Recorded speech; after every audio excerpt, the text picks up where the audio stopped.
Então vamos à palavra de hoje, queridos. Abre aí a sua Bíblia em Gálatas capítulo 3. Gálatas capítulo 3.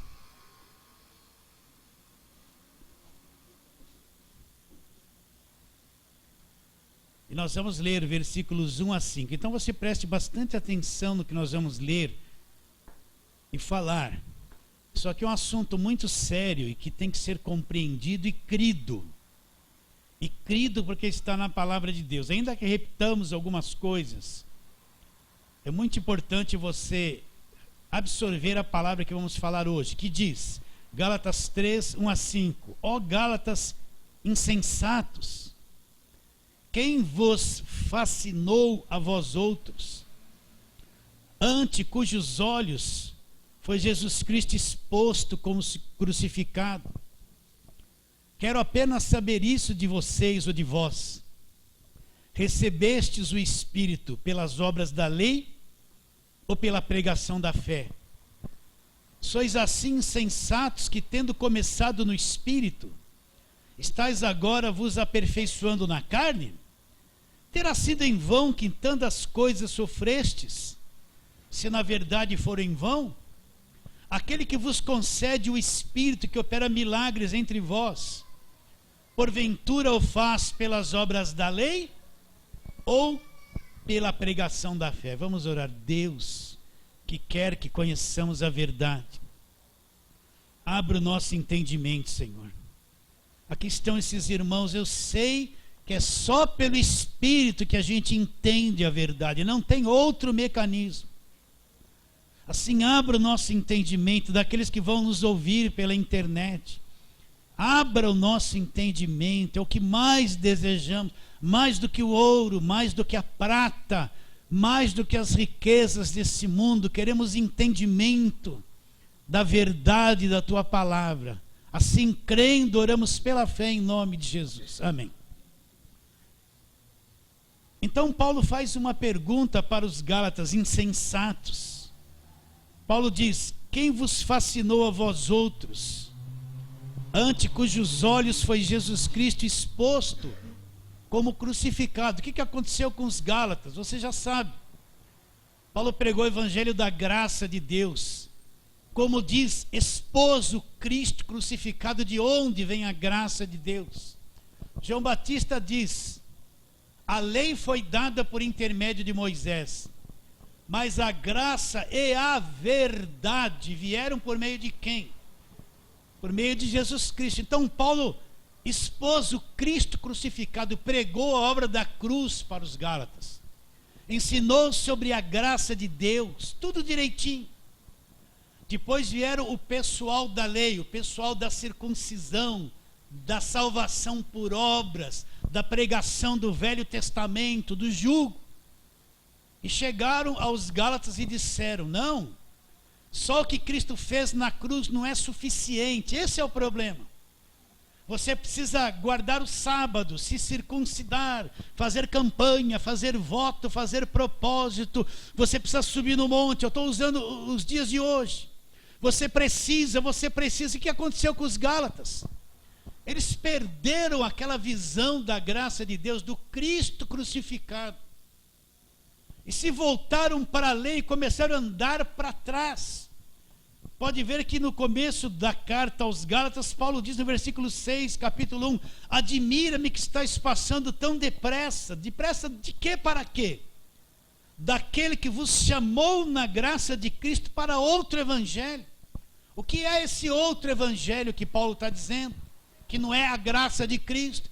É o evangelho das obras, da lei, da velha aliança, das leis de Moisés, é aquele evangelho do Velho Testamento. Não é a nova aliança, é a velha aliança. Então Paulo diz que isso é um outro evangelho. Depois ele fala o qual não é outro, senão algum que vos perturbam. Por que Paulo fala que há alguns que perturbam? Porque todo aquele, presta atenção no que eu vou te dizer, é seríssimo isso. Todo aquele que está debaixo do Velho Testamento, debaixo da lei, das obras da lei, é uma pessoa perturbada, ela não tem paz, ela vive em guerra, Ela só vive em batalha, batalha quando acorda, batalha quando dorme. Ela só vê demônio, demônio, demônio o tempo todo. Tudo é demônio. Ela tem aquela visão do Deus do Velho Testamento que mandava matar todo mundo quando invadia uma cidade e a dominava. Ela tem uma visão da punição da lei que vinha sobre o povo da velha aliança o tempo todo. Então ela não entendeu que está em paz com Deus. Então ela não consegue ter paz. Ela vive em conflito, ela vive em guerra. Ela está cheia de ordenanças. Olha, você não pode isso, não pode aquilo, tem que fazer isso, tem que fazer aquilo. Ela vive numa correria de obra sem fim. Paga preço o tempo todo. Então Paulo disse: há alguns que vos perturbam. Esse tipo de outro evangelho é o evangelho de perturbação. Você já viu? Uma vez eu estava saindo de casa e eu vi na hora que parou um carro e jogou um cachorro assim, ó.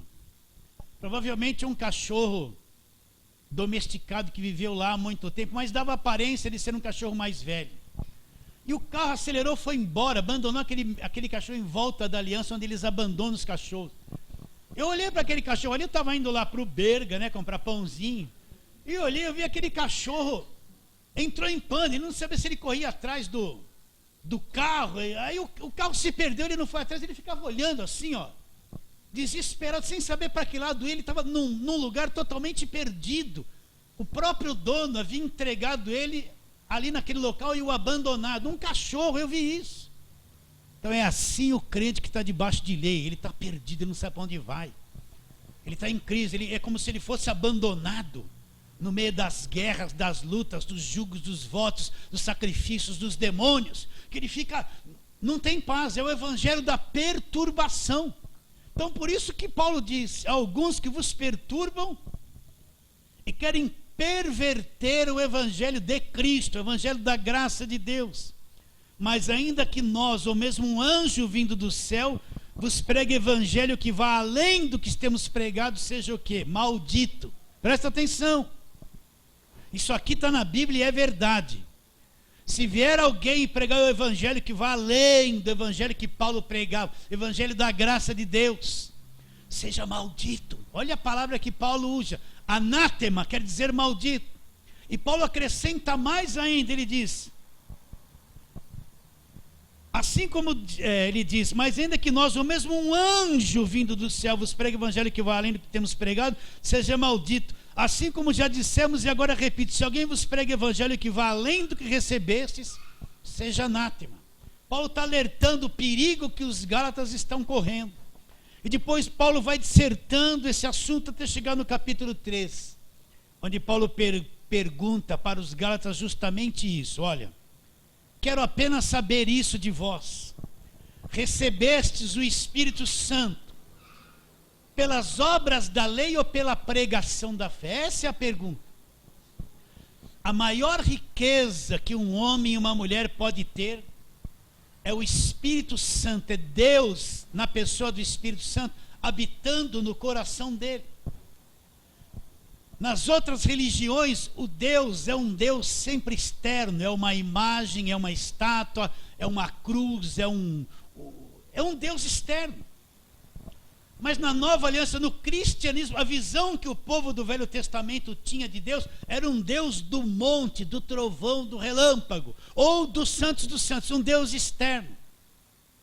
Mas quando Cristo vem, a coisa muda. Deus do evangelho verdadeiro, ele também está externamente, mas ele passa a ser um Deus interno. Ele vem morar, habitar dentro do coração daquele que crê, daquele que nasceu de novo. É fantástico como pode um Deus vir morar dentro do coração do homem. Então todo crente verdadeiro, ele tem o Espírito habitando dentro dele. Agora, é pelas obras da lei ou pela pregação da fé que o Espírito vem habitar dentro do coração do homem? Portanto, entenda isso. Durante muito tempo a gente é confundido. A gente pensa que Espírito Santo é se entortar, é gritar, é falar línguas. A gente pensa que Espírito Santo é isso, é ficar tremendo, né? é sapatear, é da glória. A gente pensa que Espírito Santo é isso. É fogo, é arrepio, é calor. Mas o Espírito Santo é uma pessoa, é uma pessoa. Não tem uma referência do Espírito Santo como calor e arrepio no Novo Testamento. Todas as pessoas que foram cheias do Espírito Santo no Novo Testamento foram sóbrias, falaram com inteligência, eram equilibradas. Eu nunca vi uma pessoa cheia do Espírito Santo no Novo Testamento virando um cambalhota e ficar apagada sem saber quem ela era. Nunca. Pedro ficou cheio do Espírito Santo em Pentecostes. Fez uma pregação sem microfone, sem louvor, sem banda, sem nada, e 3.000 se converteram. O que ele falou? Não falou que a vida de ninguém ia mudar, não falou que ninguém ia prosperar, não falou que as portas iam cair. Ele falou do Cristo crucificado e ressuscitou, e 3.000 se converteram. Não falou que ninguém ia ganhar dinheiro, não falou. Mas ele pregou e cheio do Espírito Santo. Jesus, quando foi cheio do Espírito Santo, não falou em línguas, falou não, saiu do batismo de João, veio sobre o Espírito Santo, ele foi cheio do Espírito Santo, enfrentar o diabo e vencer o diabo no deserto. Não sapateou, não rodou, não fez nada disso. Então entenda, o Espírito Santo é uma pessoa que mora dentro de nós. Ele não vem me apagar, me levar a fazer coisa atrapalhada. Ele respeita a minha personalidade, aquilo que eu sou. É por isso que ele convence, ele não obriga, ele convence, vai trabalhando até que a gente entenda e ceda o que ele quer. Ele é Deus habitando no coração do homem. E aí um ponto central do cristianismo. Agora eu recebo esse Espírito porque eu pratiquei obras da lei ou porque eu acredito pela fé? Então vamos dissertar alguma coisa. Quando é que eu recebo? A pergunta é essa: quando é que eu recebo o Espírito Santo? Eu aprendi assim, errado. Olha, agora que você é crente, você tem que buscar muito o Espírito Santo. Você tem que ficar uma noite sem dormir para buscar o Espírito Santo. Você tem que ir nos montes buscar o Espírito Santo. Você tem que clamar, jejuar. Aí um dia, se você sentir algum fogo... Onde está escrito isso na Bíblia? Não está escrito. Então naquele começo eu via buscando uma coisa que eu não sabia, que estava sempre longe de mim. Eu via buscando aquilo que eu não conhecia. Quando é que eu recebo o Espírito Santo? Então eu tenho que entender isso. Então vamos para a palavra, vamos correr. Gálatas, onde nós estamos, capítulo 4.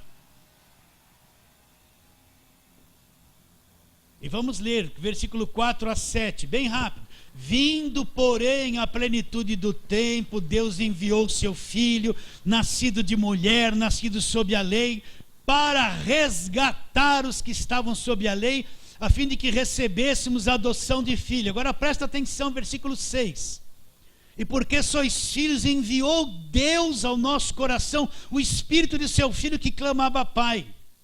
De sorte que já não és escravo, você não é escravo, de sorte que já não és escravo, porém filho, sendo filho também herdeiro por Deus.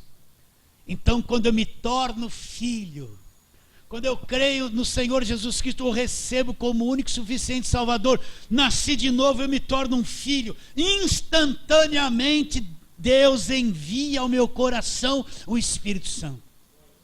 Instantaneamente, eu nem sei disso. Mas quando eu nasci de novo, nasci do alto, o Espírito vem fazer morada dentro do meu coração, instantaneamente, simultaneamente. Eu sou salvo e já santuário do Espírito Santo. De sorte que já não és escravo, olha lá, porém. Então todo crente, presta atenção, todo crente nascido de novo, ele tem o Espírito habitando dentro dele. O problema é que nós aprendemos que sempre o Espírito Santo é uma sensação, quando não é. Nos levaram a sempre pensar no Espírito Santo como alguma coisa estranha, desconexa, arrepiante, que me desequilibra, que faz uma coisa que eu fico assim. E não é, ele é uma pessoa.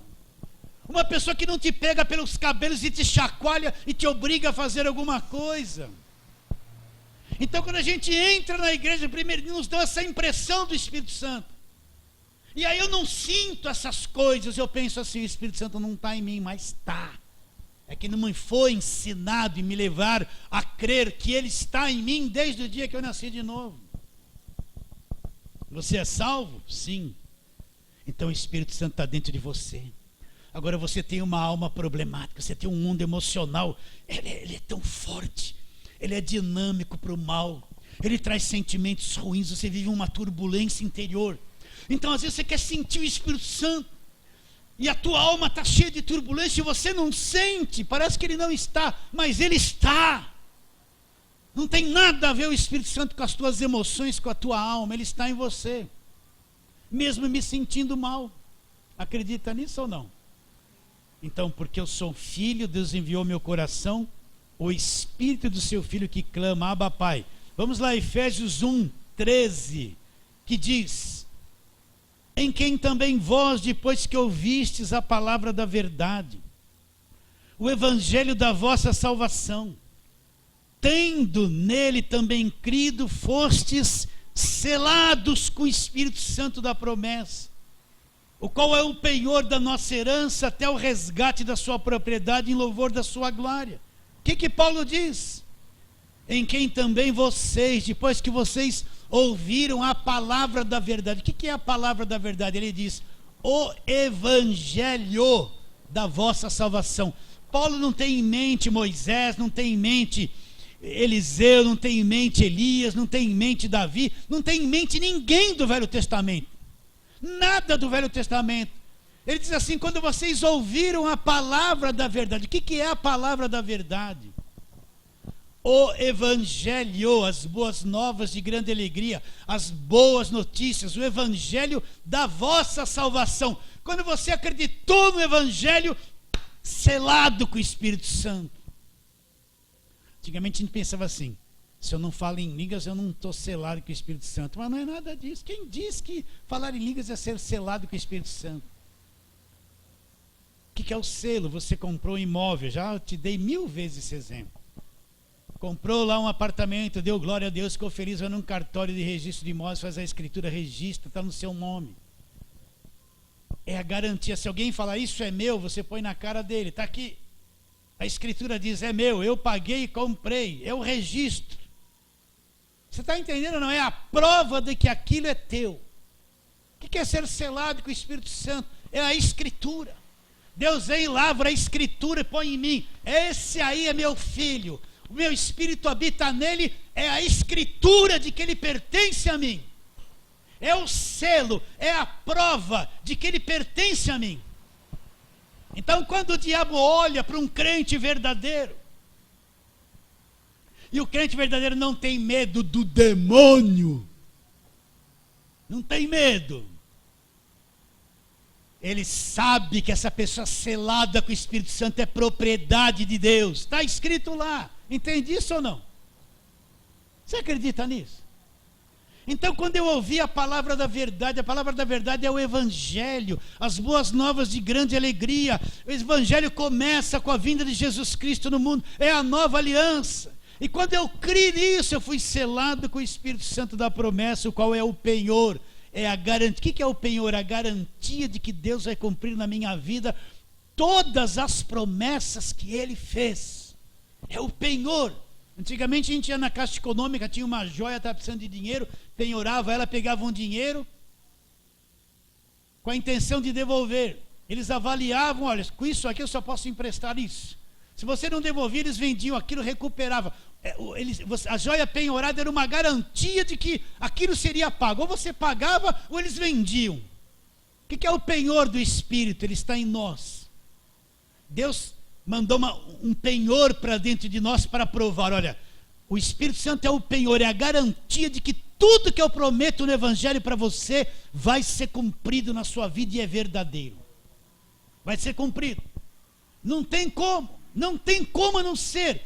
Então é o penhor de Deus, é a garantia de Deus que está em nós, que é o Espírito Santo. Acredita nisso? Mas pastor, eu quero sentir coisas. Eu quero uma coisa forte. Quero alguma coisa que me descontrole. Você vai achar. Você vai procurar um lugar que vai te chacoalhar. É isso aí, vai te descontrolar. Até a tua cabeça vai descontrolar. Porque não entende o verdadeiro. Né? Vocês estão entendendo isso? Vai descontrolar, pode procurar que vai. Vai lá nos Alamantúrias. Vai descontrolar. Se não descontrolar, vai ser na mão. Eles catam na sua cabeça, fazem uma salada e receba! Vai ser assim. Vai descontrolar de qualquer jeito. Mas isso não é Espírito Santo. Eu pensei durante anos que era, mas não é. Não é porque não está escrito. Não está escrito, não é. Nada que ultrapasse o que está escrito é verdadeiro. Então, quando eu criei na palavra da verdade, fui selado, o Espírito Santo é o penhor.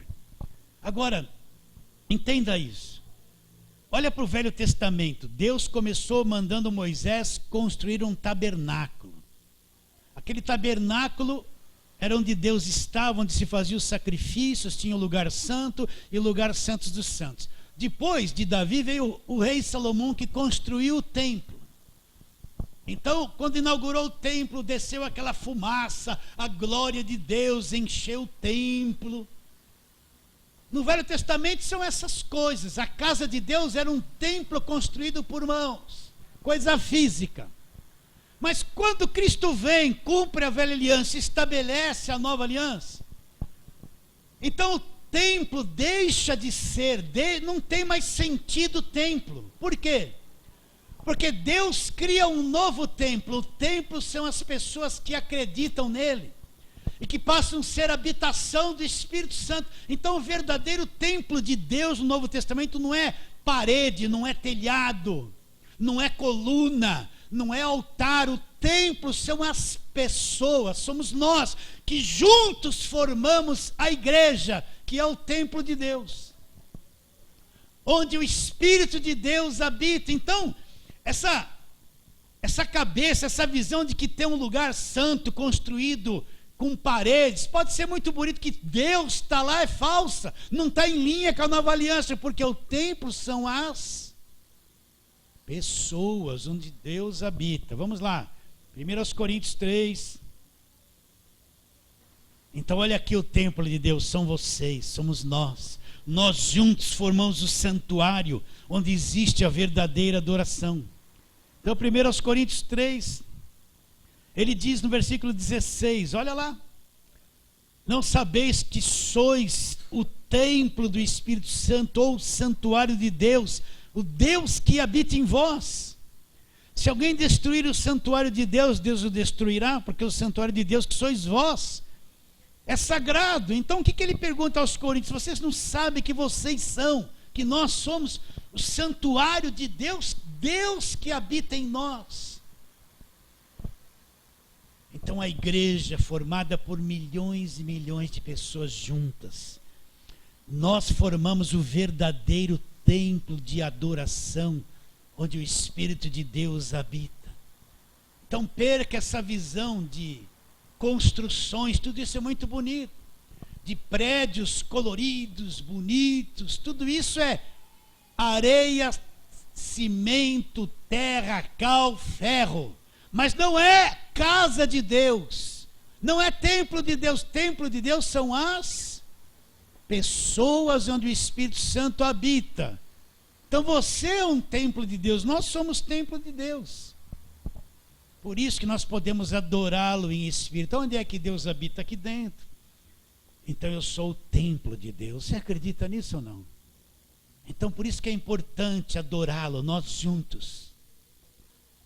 Vamos adorar a Deus. Começamos o culto, Senhor, adora a Deus, Senhor, te adoramos.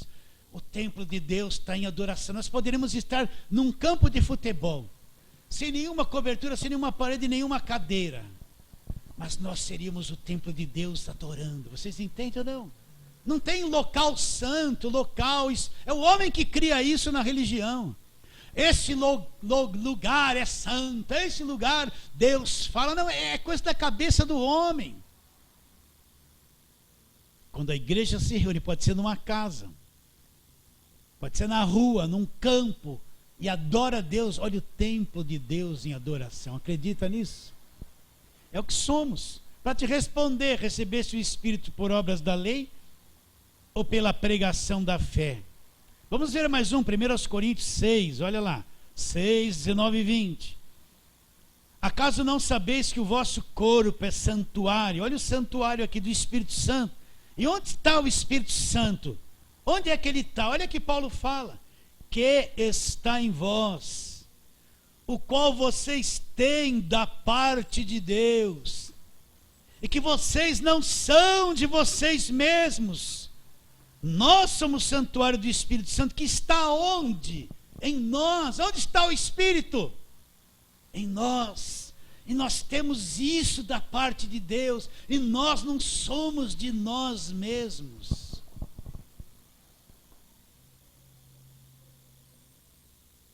Você acredita nisso? Eu parei um pouquinho hoje pensando em todas essas coisas. E eu fui lá, quando eu encontrei Jesus, lembrei das primeiras emoções, dos choros, né? Tudo isso é muito bonito, mas não é verdadeiro. É só a fraldinha que a mãe põe no narizinho da criança para ela se acalmar, depois passa. E fui lembrando a obra do Espírito Santo, quando eu não entendia nada, quando eu comecei a entender um pouquinho. Ainda não entendo muita coisa. E lembrei, nossa, como eu creio naquilo, como eu creio nisso. Não era a palavra de Deus, era a igreja que falava aquilo. Até chegar nos dias atuais. E que coisa maravilhosa, só o Espírito Santo para fazer essa obra de renovação da mente no decorrer das décadas. Só o Espírito Santo para fazer alguém entender a verdade. Eu estou me comunicando com um pastor da igreja ITGD.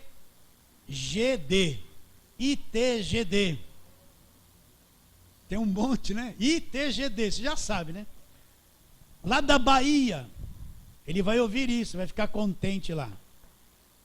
Ele estava dizendo, pastor, estava nessa igreja há tanto tempo, a gente era oprimido. E tinha que tirar tanto de oferta por mês. Então a gente era obrigado a dar as coisas ungidas. E falar que aquilo ia abençoar muito. Em troca de uma oferta maior. Porque se a gente não fizesse isso, a gente não arrecadava as metas. Então a igreja é uma empresa. Ela tem que arrecadar tanto por mês. Então o pastor, coitado, tem que se matar de inventar, de fazer coisas. Porque senão ele vai ser desqualificado e mandado para uma igreja mais longe. Bem longe, fraca, vocês estão entendendo ou não? Então ele está dizendo, pastor, como a gente sofria. Como a gente sofria para fazer isso. Como a gente punha coisa orada na mão das pessoas, sempre associado ao envelope, a um dinheiro, prometendo para elas libertação. Mas um dia eu entendi que Cristo é suficiente, eu larguei tudo. Falei, oh, glória a Deus. Agora, presta atenção. Quem opera num homem que está num lugar desse, acreditando em tudo isso, debaixo de uma liderança que manda fazer tudo isso e cobra isso semanalmente? O que leva um homem desse, de repente, a ler algumas coisas, ouvir uns vídeos, abrir a mente e ter coragem de largar tudo? É o Espírito Santo. É o Espírito Santo. É o Espírito Santo. Então vamos lá, João, rapidinho, eu já estou com pouco tempo, senão eu vou passar das 9. João 16, vamos lá, João 16, você já leu tudo isso. A partir do versículo 7, João 16, 7, mas eu vos digo a verdade, convém-vos que eu vá, porque se eu não for, o Consolador não virá para vós outros. Se porém eu for, eu vou-lo anunciarei. Quando ele vier, até então o Espírito Santo não havia sido derramado. Ele está falando de dias futuros.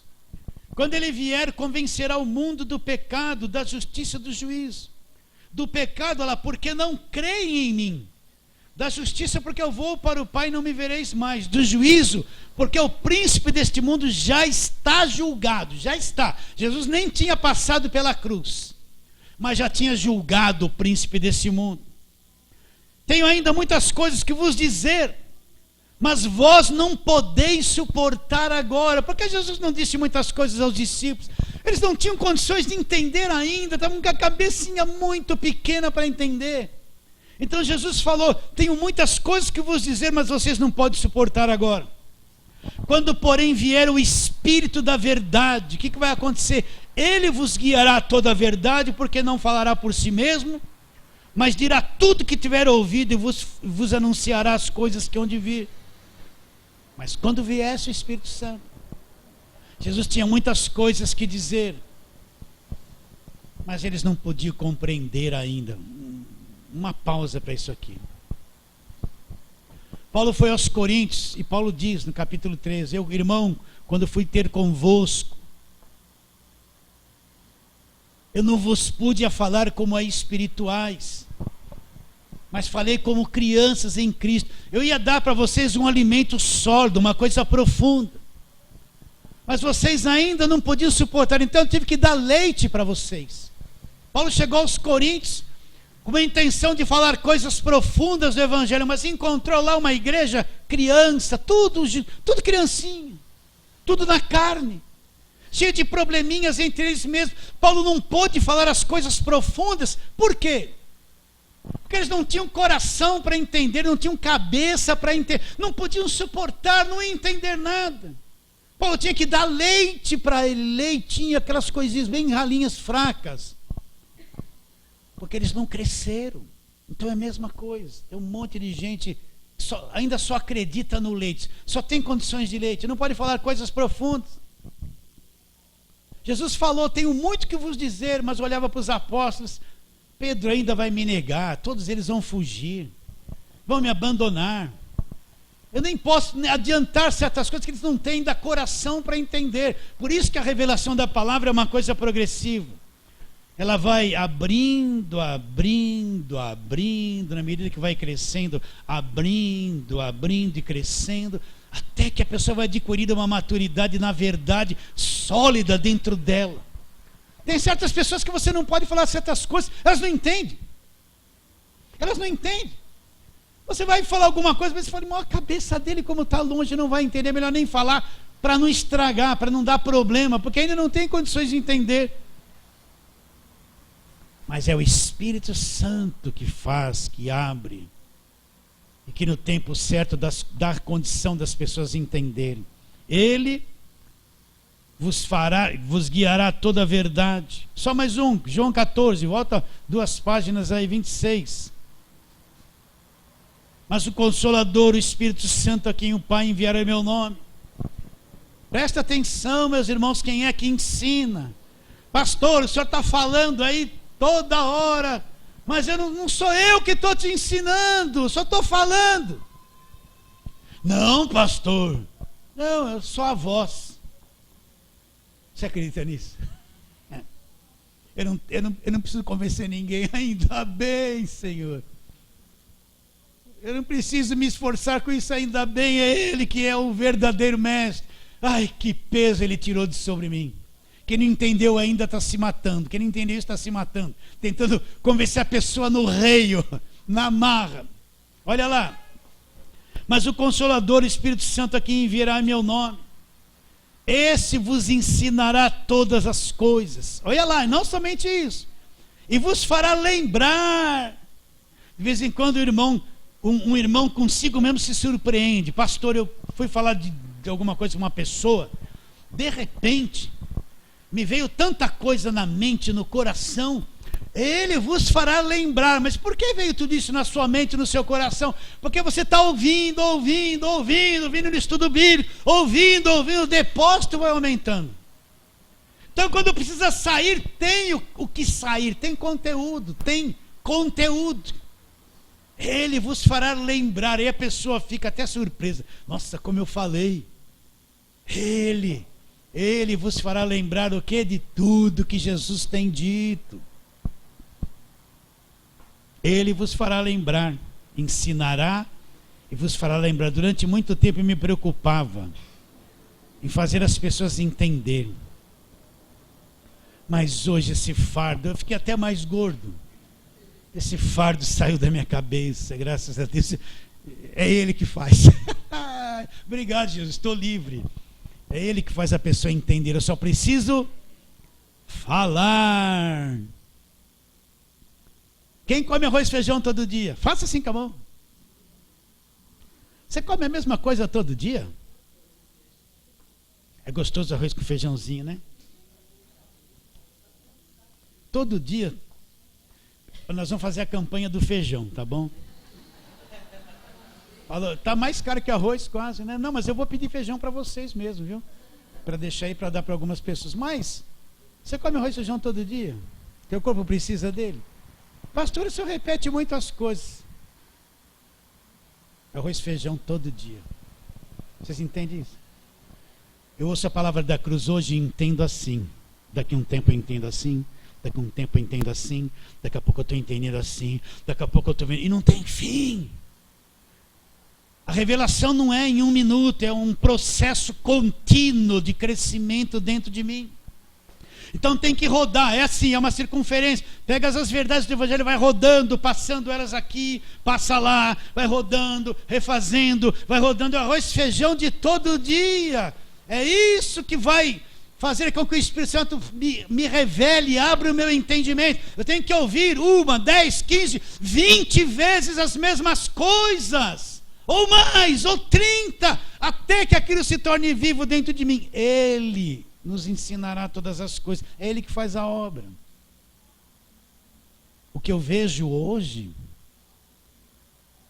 eu não vi há 10 anos atrás, apesar de falar as mesmas coisas. A liberdade que eu tenho hoje, eu não tinha 10 anos atrás, apesar de pregar o Cristo crucificado. Eu vejo Jesus hoje, não como eu via ele há 5 anos atrás. Ele cresceu muito nesses 5 anos. E não vai parar de crescer.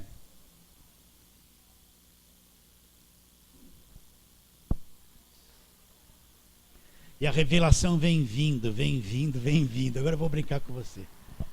Até que chega um dia, ai meu Deus, será que eu tenho que falar isso mesmo?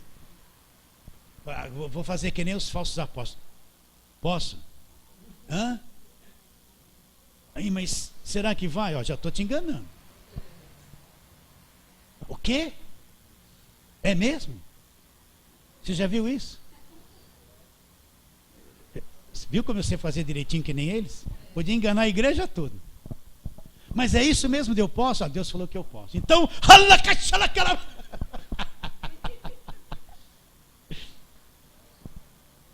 olha, você já deve ter visto, meu Deus, eu vou falar isso, tá? Parece simples, mas não é. Você já viu uma bomba atômica explodindo lá? Pum! Sobe aquele cogumelo assim, ó. E aquilo vem derrubando tudo. Você já viu isso? Já viu, né? Sabe que é um êxtase? Eu não devia falar isso para vocês são crianças ainda. Mas um êxtase é quando você conhece uma coisa e sai até do corpo. Ai, pastor, está caindo por os charamanais. Não estou não. Estou caindo não. Até que uma hora aquilo faz que nem uma explosão no teu espírito. Sabe aquele cogumelo? Já aconteceu isso com você? Pastor, é emoção? Não, é revelação. Aquilo acontece. Você fica uma semana doido com aquilo que você entendeu. Mas é um doido normal. Eu não devia falar isso com você. Talvez você ainda não entenda essas coisas. Mas acontece assim. Chega uma hora que explode. E aí você vê o que não via, entende o que não entendia. Aquilo se transfere para o teu espírito. Só o teu espírito pode comportar. Tua carne não aguenta. Não aguenta. Ele vos ensinará todas as coisas. E vos fará lembrar. Vos fará lembrar. Só pode lembrar aquilo que ouviu. Se não ouviu, vai lembrar o quê? Se ficou na pregação da lei a vida inteira, vai lembrar o quê? Só tem lei na cabeça. Qual é a ferramenta que o Espírito Santo vai falar, vai fazer lembrar? Não entende nada da nova aliança, vai lembrar o quê? Só do fogo de Elias.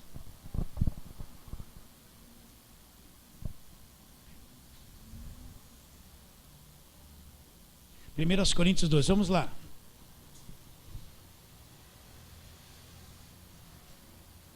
Ah, meu Deus do céu. Acho que eu precipitei essa fala com vocês, né? Mas meu irmão, quando você vê, não deveria falar isso. Paulo fala assim, ilumina os olhos do coração. O coração, nosso espírito tem olhos. Tem olhos, ele vê coisas. Hã? Então quando os olhos são iluminados lá dentro, ah, meu Deus, que eu estou vendo da palavra de Deus. É? Você não está entendendo nada, né? Deixa por isso, vai, deixa por isso. 1 Coríntios, quando os olhos são iluminados, ai meu Deus do céu. Então você vai ver. Você vai ver. Eu estou vendo lá umas formiguinhas, um anjo. Não é isso que eu estou dizendo, não. Não é essas coisas que você vai ver, não. Isso aí é a mente carnal que vê. Só basta querer ver, eu estou vendo ali, ó. Estou vendo. Mas quando os olhos são iluminados, você vai ver. Então, 1 Coríntios, capítulo 2.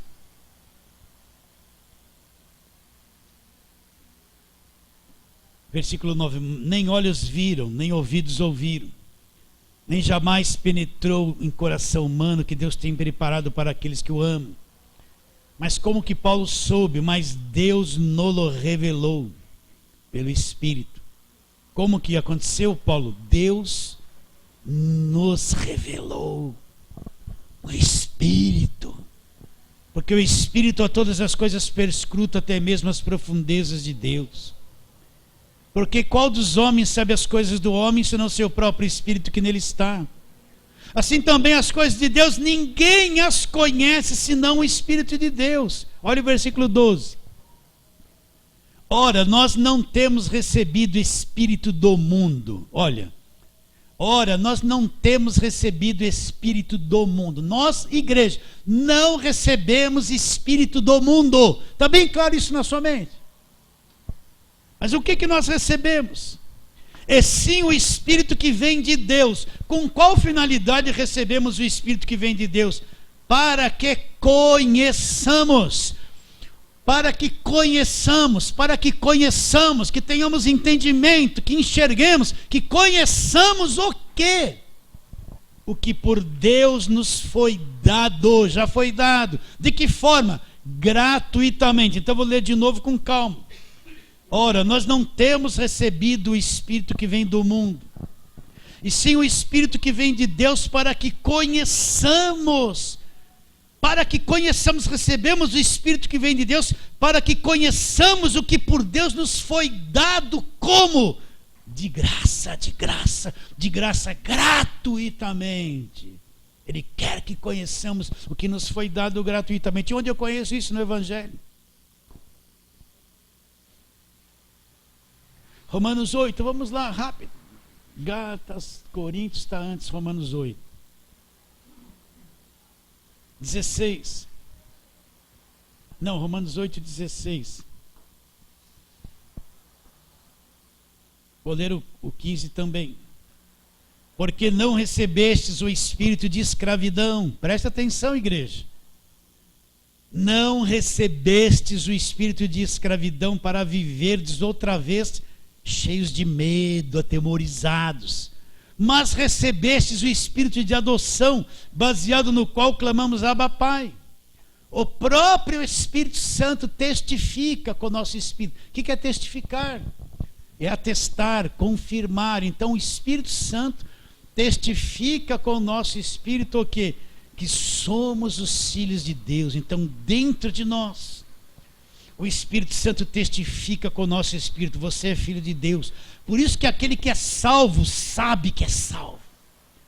sabe que é liberto, sabe que o diabo não tem poder sobre a vida dele, sabe que é salvo pela graça, sabe que o diabo está dentro, ele sabe, o Espírito Santo testifica, confirma lá dentro, sabe essas coisas. Ele tem fé, ele sabe. Sabe ou não sabe? E aí no mesmo capítulo, versículo 9 de Romanos 8, o que ele diz? Vós, porém, não estáis na carne. Onde estamos? No Espírito. Se de fato o Espírito de Deus habita em vós. Agora olha essa frase. Se alguém não tem o Espírito de Cristo, esse tal não é dele. Então o que prova que uma pessoa é de Deus ou não é? É que se ela tem ou não tem o Espírito Santo dentro dela. É isso que prova. Não é se ela está numa igreja, o que faz, o que deixa de fazer, se ela se batizou, se deixou de se batizar. Aos olhos de Deus, o que prova que uma pessoa é dele é quando ele olha e sabe, olha, o meu Espírito dentro dela acabou. Essa é a prova. Agora volta lá para Gálatas. Vamos ler de novo para responder a pergunta. Ó Gálatas insensatos, o que é uma pessoa insensata? Posso brincar com você? É uma pessoa que estoura o seu cartão de compras. Ah, não, não é não. Paga atrasado e vira um rolo a vida dela. Pastor, o senhor falou isso. Deus está falando, irmãos. Receba! Uma pessoa insensata que faz um monte de coisa errada, descoordenada, atrapalhada. Ó Gálatas insensatos, olha como vocês agiram, ele diz. Meu irmão, cuidado com o cartão nesses dias de hoje. Sim, você já viu quanto é que o banco cobra de juros? Se você atrasa lá a fatura. Pastor, o senhor tem cartão? Não! Se eu tenho dinheiro eu compro, se eu não tenho eu falo não! Não compro. É mesmo? É mesmo. Não tem? Não tem. Mas o cartão é tão bom quando eu não tenho dinheiro. Eu fico sem comprar. É disciplina. Você entendeu? É mais segurança. Ah, o senhor é bobo, pastor? Faz mal, vai. Ficou assim mesmo.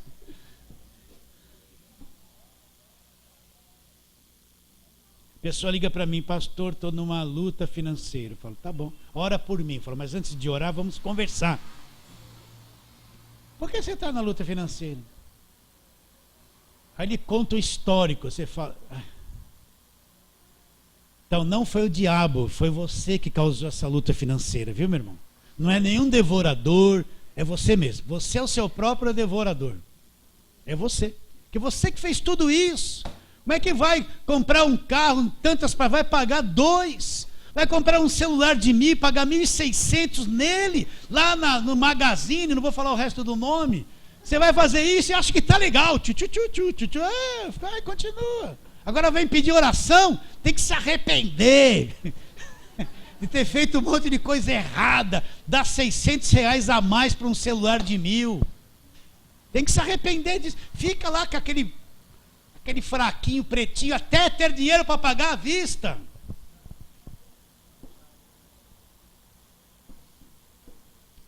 Aí quando o pastor pede uma oferta, não tenho, estou passando luta. Não semeia coisa boa na igreja. Semeia só a moedinha. Vai colher a moedinha. 2. Ô pastor, o senhor está virando da lei? Não estou não. Só estou te orientando, meu irmão. Para acabar, vamos lá. Ó Gálatas insensatos, quem vos fascinou a vós outros? Ante cujos olhos foi Jesus Cristo exposto como crucificado. Que Paulo pregou? O Cristo crucificado, exposto para os Gálatas a obra da cruz. Eles se desviaram disso. E aí Paulo faz a grande pergunta: quero saber isso de vós. Como é que vocês receberam o Espírito Santo? Por obras? Porque buscou muito, jejuou muito, foi no culto de quarta-feira, que é o culto de busca do Espírito Santo. Voltou para a lei, foi na guerra da lei, foi guardar sábado. Como é que, quero saber uma coisa, de vós recebestes o Espírito por obras da lei ou pela fé no que Cristo fez? Como é que a gente recebe o Espírito? Por obras da lei ou pela pregação da fé? Quando eu creio em Jesus Cristo e a pregação da fé, creio nele de verdade, eu recebo o Espírito Santo, independente de um monte de obras que a igreja põe na minha cabeça, que me consome, segunda, terça, quarta, quinta. Quando eu penso que eu vou descansar na sexta, ter uma reunião, aí eu vou lá sábado uma vez, domingo 3, e na segunda começa tudo de novo, e eles vão falar para mim: você está fazendo a obra de Deus? Não, você está escravizado pelo sistema. Se você der uma mancada, você não serve mais para nada. Não serve, saiu da visão. Não é o da visão, não, é da visão.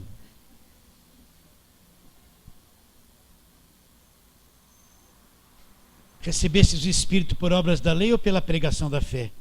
E aí ele fala: vocês são tão insensatos. E vocês começaram, quando ouviram o Evangelho da graça, começaram no Espírito, tudo direitinho. Aceitaram, creram, estavam seguindo. Aí entrou o pessoal da lei e perverteu tudo com o falso evangelho. Agora vocês estão tentando se aperfeiçoar na marra, nas obras da lei. Esse é o aperfeiçoamento da carne. É o esforço humano para ser santo. É o esforço humano para fazer a obra de Deus. É o desespero para cumprir tudo aquilo que tem que cumprir, para tentar alcançar uma coisa melhor de Deus. É aquele monte de jugo que é posto em cima de nós para ser melhor, para alcançar, para ter crédito diante de Deus. Aquele monte de obras da lei. Recebestes o Espírito por obra da lei ou pela pregação da fé? Só estão insensatos que quando começou no Espírito, agora voltaram para trás, voltaram para lá, estão tentando se aperfeiçoar na carne. Vocês entendem isso? É o que mais você vê hoje. E ele termina dizendo: terá sido em vão que tantas coisas sofresse, se na verdade for em vão? Aquele, pois, que vos concede o Espírito, que opera milagre entre vós, porventura o faz pelas obras da lei ou pela pregação da fé? Tudo isso que nós falamos do Espírito Santo que está em nós, foi por obras da lei ou pela fé em Cristo? Não foi por obras da lei, foi pela pregação da fé, pela graça de Deus. Fala assim, amém. Vamos ficar em pé e vamos terminar. Vem, Rodrigo.